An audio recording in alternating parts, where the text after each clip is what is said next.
Ryan Reynolds here from Mint Mobile. I don't know if you knew this, but anyone can get the same premium wireless for $15 a month plan that I've been enjoying. It's not just for celebrities. So do like I did and have one of your assistants switch you to Mint Mobile today. I'm told it's super easy to do at mintmobile.com/switch. Upfront payment of $45 for 3-month plan, equivalent to $15 per month required. Intro rate first 3 months only, then full price plan options available. Taxes and fees extra. See full terms at mintmobile.com. The Avengers radio series, a cultural phenomenon in South Africa back in the 1970s. South Africa was a country with no national television service.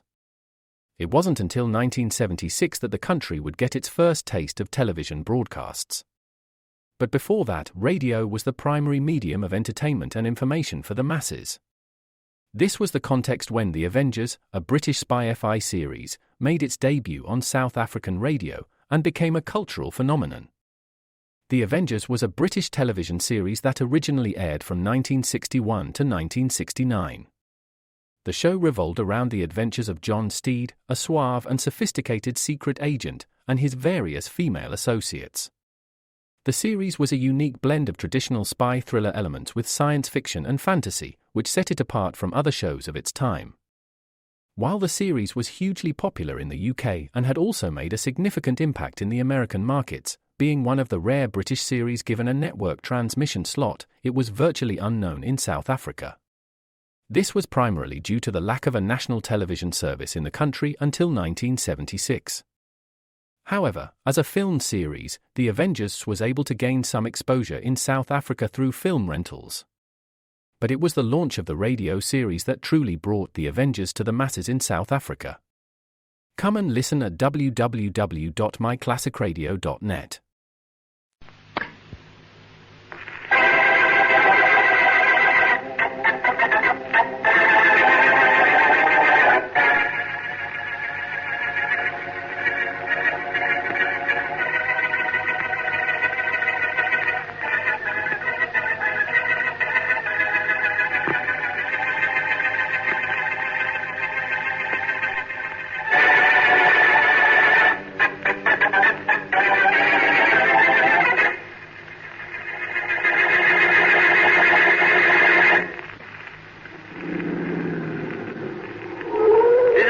Blackie, I'm sure of it. Good. Now all we've got to do is go in and get back the money you were cheated out of. Can't get over what a sucker I was. Me, Charlie Kingston, supposed to be a smart operator, falling for a crooked gambling room. Well, don't worry about it, my friend. I do. I'll take care of everything. You sure this is the building? Positive. I left it only an hour ago. It's supposed to be a deserted warehouse, but the top floor is fixed up beautifully.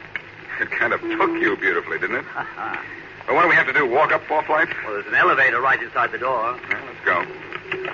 Maybe I should have gone to the police. But I'd rather go to you, Blackie. Take my word for it. I'm glad you did. I'm just itching to get into action. You gentlemen going up? That we are? Come on, Charlie. I'm with you. Hope the party wants here. Top floor, gentlemen? Yes, my friend. How'd you know? A lot of people are trying to rent it.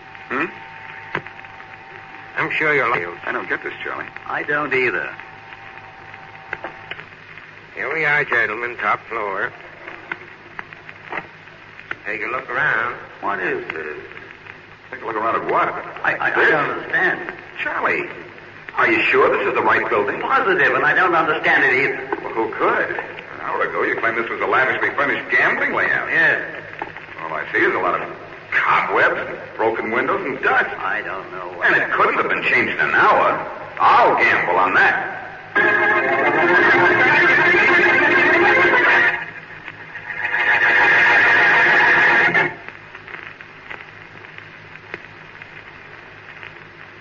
And now back to Dick Calmer as Boston Blackie. Enemy to those who make him an enemy. Friend to those who have no friend.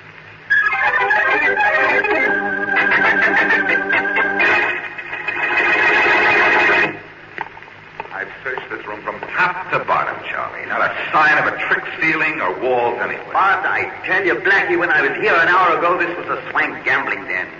Bars, mirrors, drapes, rugs, gaming tables, everything. And now, an hour later, it's a dim, dusty, ramshackle mess. I can't. There are even cobwebs in the corners. Yeah, Charlie, it's hard to believe this is where you lost your $20,000. But it is, Blackie. You have to believe me. I do believe you, Charlie. I just said it was hard to believe you. I find it hard to believe myself. But I will in the morning, when the gamblers cash my check and I'm $20,000 poorer. With your $20 million, you won't miss very much. I could stop the check, Blackie. If you did, you'd probably stop a bullet later. Your bank is the Everlane First National, isn't it? Yes, that's my local bank. Then that's where the gamblers will go to cash a check. Will if I don't stop it. Don't stop it, Charlie. We'll be in that bank when they come to cash it and stop them.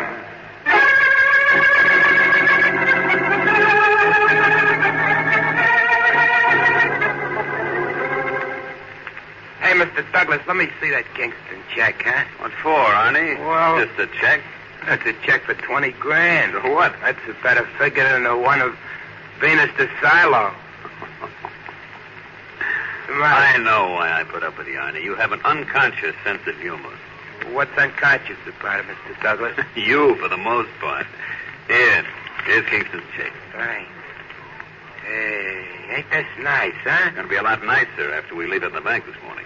Are we going to get rid of it that soon? We're going to be at Kingston's bank at 9 o'clock this morning and turn that $20,000 piece of paper into $20,000. Yeah, money's better than paper, ain't it? Only when it's paper money. Be on your good behavior in the bank.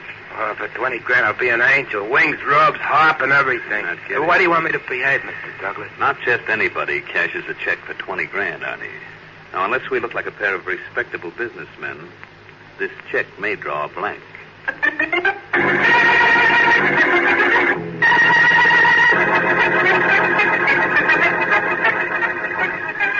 Now, remember, Arnie. Yeah, Mr. Douglas. If this check of Kingston's isn't honored by his bank, I want you to pay him a little anti-social business. I bet you knew how it ain't no phony, boy. Kingston likes living too much to give us a bum check. Now, we'll see. We're next in line. We'll soon know if Kingston has stopped payments on the check. I bet you anything he didn't even know that he was being cheated. Shut up, you fool. Huh? Next. I'm next. I want you to cash this check for me, please. Yes. Just give me your identification. Of course. Oh, it's a rather large check, isn't it? Yes, it is. Here's my identification. Thank you. Bet you a week's salary on cashing that big every day. What? Even one of Kingston? Quiet, Arnie. I just sold a patent to Mr. Kingston. That's the advance payment on royalties. Oh, I see. Well, excuse me a minute. Yes, but... We have to have an okay from the vice president before we cash a check as large as this, Mr. Douglas. You understand? Of course. I'll be right back. No hurry. Bet you anything the bank hates to lose that much money at one time, huh, Mr. Douglas, huh? Blackie. Yes, fella? Here's the check you and Mr. Kingston were waiting for, and there are the two men at my window waiting for me to cash it. You can see them from here. Charlie, come here and have a look at this check. And then at the two guys just beyond the teller's window. Didn't take them long to try to cash that check, did it? It seldom does. Maybe we couldn't find the gambling spot, but we found them. Now, you're positive this is the check you wanted me to watch for, Mr. Kingston? Yes. Yes, Teller, it is. Well, I refuse to cash it. No, you'd better cash it. I'll get the money back. Well, it's $20,000, Blackie. I know. But 5 minutes after those two pocket the money, it will be back in your pocketbook.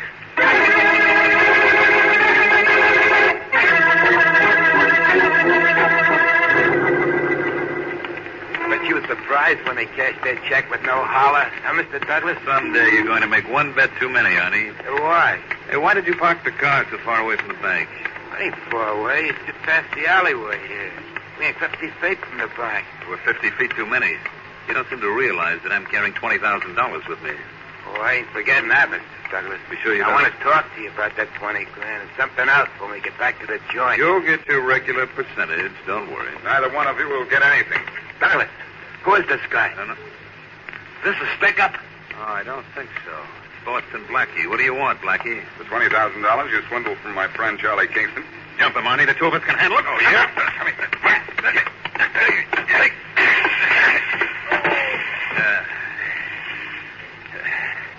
Nice slugging, Mr. Douglas. Thanks. You put him to sleep with that one. That Blackie ain't so tough, is he? No. All I'm hoping is that we don't find out how really tough Blackie can get.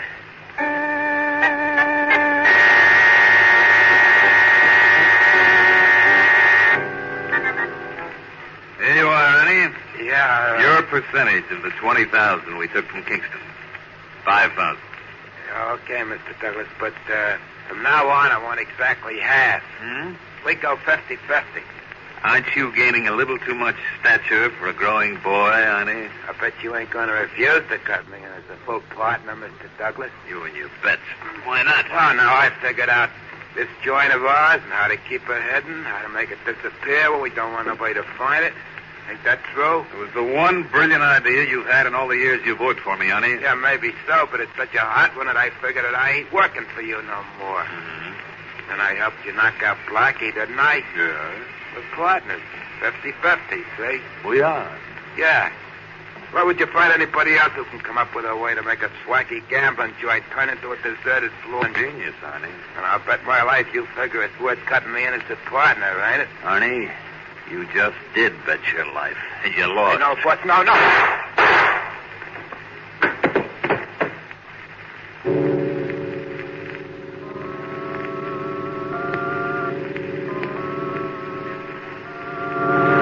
Oh, look, Matthews, it's tough enough on me when you come in my office here and tell me you found a body. But when you can't identify the body, what am I supposed to do? I don't know, but after all, I'm just a sergeant. You're the inspector. Oh, great.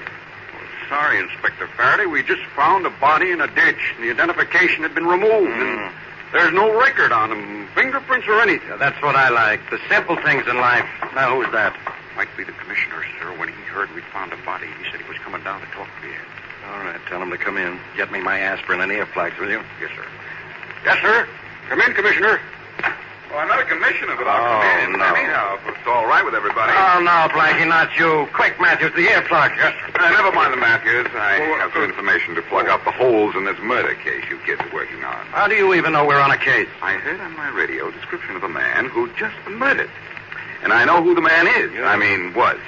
More people you know get murdered, Blackie. Unfortunately. I wonder if it's because as soon as they get to know you, they want to die. Sure, Inspector, because after meeting me, they have nothing else to look forward to. Matthews, I'll take those earplugs. Yes, Inspector. That dead man is a guy named Arnie. Arnie. He worked with King Douglas, the big gambler, only Arnie doesn't live there anymore. How do you know? I didn't get this cut on my chin from shaving.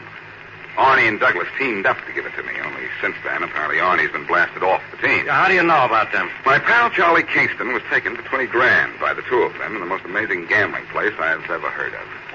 What's amazing about it, Blackie? Well, Matthews, it turns from a series of swank tables and gambling equipment into a bare warehouse-looking joint, complete with dust and cobwebs.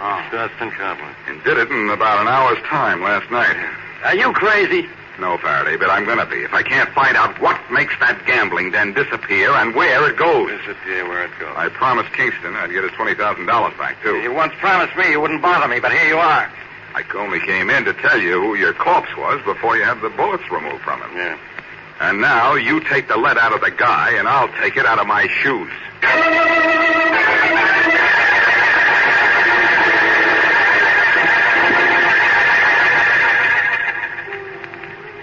How's the house out there tonight, Jim? Great, Mr. Douglas. There's a mob around every table. Roulette wheels are doing extra great. Good. Good of you to let me step into Arnie's shoes, Mr. Douglas. Yeah, you can stay in them too, Jim, if you don't step on my toes the way Arnie did. I ain't got ambitions to be any partner. Just a 10% cut is good enough for me. All right. Hey, boss, Hmm?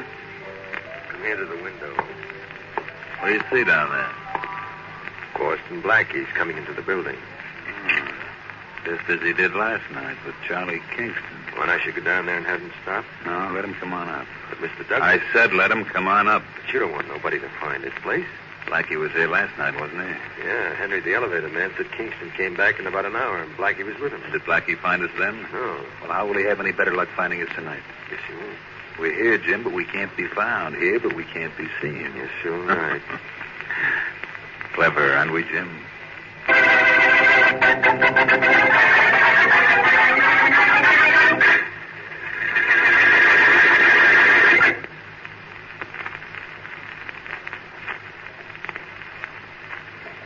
And now, back to The Black Museum.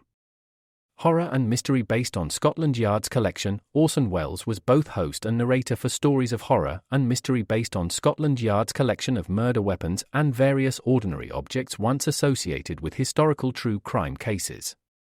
Walking through the museum, Welles would pause at one of the exhibits, and his description of an artifact served as a device to lead into a wryly narrated dramatized tale of a brutal murder or a vicious crime. In the United States, The series aired on the Mutual Network between January 1st and December 30th, 1952. Beginning May 7th, 1953, it was also broadcast over Radio Luxembourg, sponsored by the cleaning products Dreft and Miro.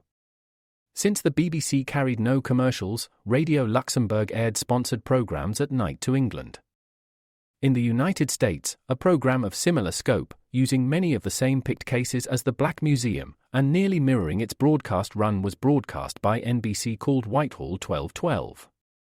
The two shows were different in the respect that while Whitehall 1212 told the story of a case entirely from the point of view of the police starting from the crime scene, the Black Museum was more heavily dramatized and played out scenes of the actual murders and included scenes from the criminal's point of view. Come and listen at www.myclassicradio.net. Boston Blackie.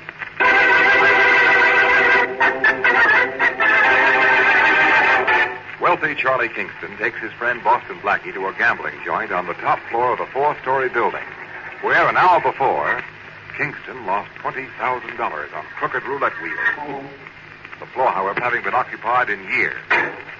Though puzzled, Blackie later learns the identity of the gamblers, tries to get Kingston's money back, but is knocked out. Still later, the gambler's chief assistant is found murdered and is identified by Blackie. As we return to our story, the telephone rings in Charlie Kingston's house.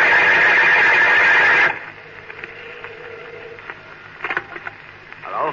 Hello, Charlie. This is Blackie. Oh, yes, Blackie. Any luck in getting back that $20,000 of mine? Yes, plenty of it, and all bad.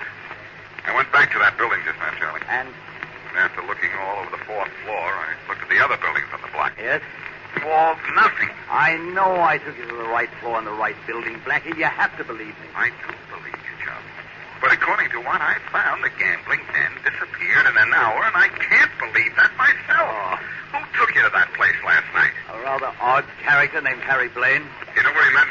In case I wanted to contact him again. That's all I need. Good. Give me the number. Sure. I'll call him. When I put my finger on the dial, take my word for it, I'll put the finger on him.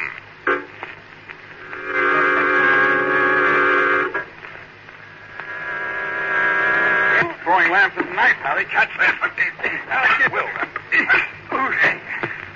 I know you don't feel like this, Blaine.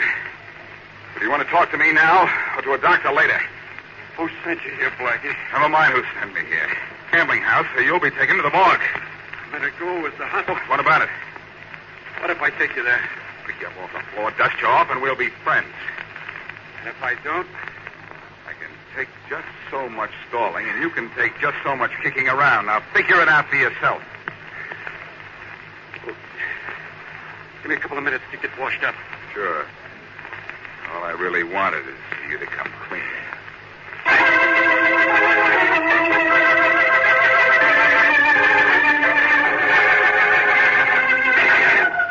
Hey, you. Where are you going? To see Inspector Faraday. That's his office there, isn't it? Yes, but there's a no admittance sign on the door, isn't there? Yes, I know, but I'm Charlie Kingston. And I'm Sergeant Matthews, and my job is to keep guys like Charlie Kingston from bothering the inspector. But I'm a friend of Boston Blackie, and I think Blackie's in trouble. Well, if Blackie's in trouble, he'll get out of it, and I don't think I know. So now you get out of here. Hey, what's all the noise out here? Oh, Inspector Faraday, this guy says he has to see you, and I say he doesn't. Inspector, you know me. I'm Charlie Kingston. Yeah, I know you all right. Too well. Let go of him, Matthews. I'll talk to him. Maybe talk him into getting out of here. Faraday, Blackie's in trouble. It's all my fault. Every time you come to town, you cause him trouble, Kingston. Then Blackie causes trouble for me. I know, but this is more serious than ever. He's gone to that place at 419 Turber Street alone, or he's going to try to go there, force someone to take him, and I'm afraid he'll run into trouble. Blackie doesn't run into trouble. Trouble runs into him. Well, it amounts to the same thing, and I appeal to you to help him. All right, I'll help. I'll tell you what I'll do. Thank you, Inspector. What? You got him into trouble, didn't you? Yes. Well, then, I'm going to let you get him out of it.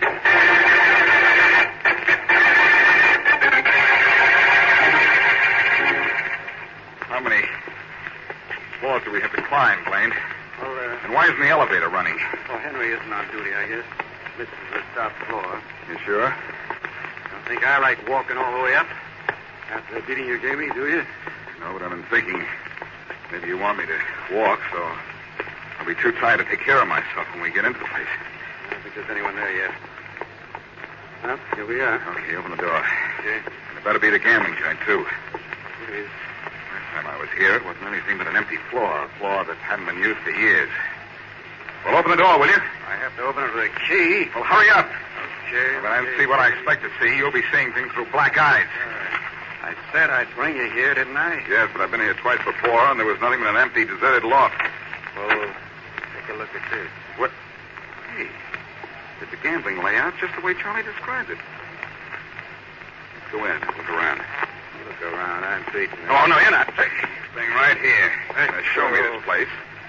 And waiting here with me till Douglas shows up. He's already here, Blackie. Right here. Well, expect me here, Douglas. Yes. Harry was thoughtful enough to call and say you were forcing him to bring you here. Oh, Jim. Well, let me out of your sight to clean up, Blackie. Now he tells me. You call me, Mr. Douglas? So this is Jim, eh, Douglas? That's him. I don't know which is uglier, him or his gun. He's keeping that gun on you while I convince you to stay in your own yard. So, Blackie, I'm going to work on you. I'm a working man myself, and I owe you a couple. You'll owe me more in a minute. Oh, yeah. Plug him in, Harry. Plug him in. Go ahead, sir. Why don't you get a couple of more guys to make it an even fight? Thanks, Harry. You're a lot of help. Fun. Makes me even. Blackie really made you take him here, didn't he? Sure did. Jim. Yeah, Mr. Douglas? Blackie's unconscious. I think if you and Harry dump Blackie on the sidewalk, he'll keep away from us for good. If he could ever find us again, which I doubt.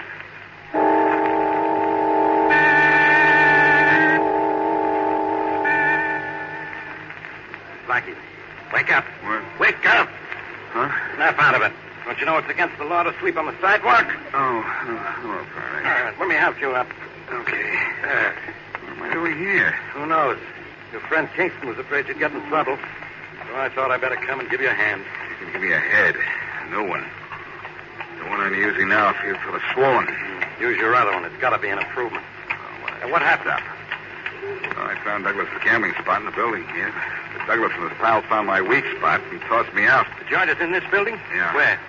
I can find it now. It's on the top floor. The top floor. You told me that floor was empty. It is and it isn't. It all depends on how you look at it. How? What? I'll explain later, Faraday. Right now, you want Douglas for murder, don't you? Sure, for killing his pal Arnie. If he killed him. Can you prove he did it? Just do what I tell you, Inspector. You and I are going to be electricians and give Douglas a real shock.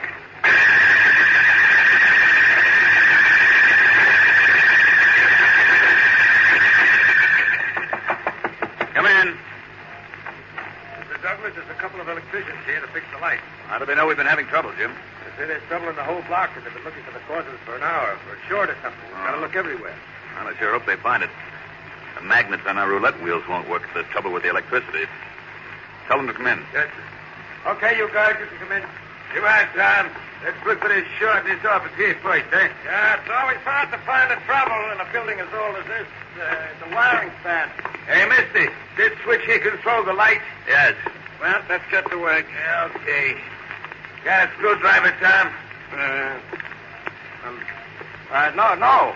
Hold it, both of you.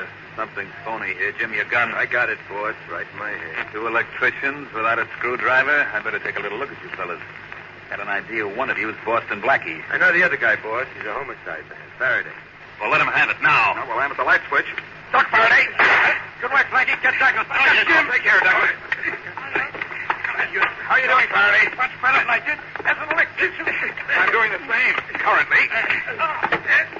You got Douglas, Blackie. Put on the lights. I've grabbed this Jim. Right, John. May you ever get away, Don't worry, Jim. You won't ever get away. Faraday, he's going for a knife. Oh, no, he isn't. He's going for a knife. Wow, what a clout. Thanks. Well, I guarantee Douglas has a gun, pal. Yeah. And that'll be the gun that killed Arnie, or Jim's will be. Yeah, it doesn't matter. We got them both anyhow. Now, tell me all about this big mystery floor. How it could disappear any time these characters want it. I will, Inspector. As soon as I get back Kingston's $20,000 and we drag these two characters downtown. You're not kidding. Then I'll show you how this top story almost had me blowing my top.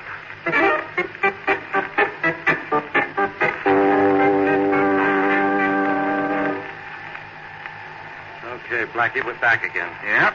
We walked up when we were supposed to be electricians. Now we take the elevator. Sure, Faraday. If you're unhappy, I'll let you off here. It's the fourth floor. No bother. See the sign? Go on, get out. Okay. See how you like the cobwebs. Wait a minute. If this is the fourth floor, it's the top floor. That's what I thought when I was here twice before. But there's an extra floor above this one. Shut the elevator door. We'll go up one more flight. Okay. You mean this floor is marked 4, but it's really 3? That's exactly what I mean. There's no way of telling when we were in the elevator.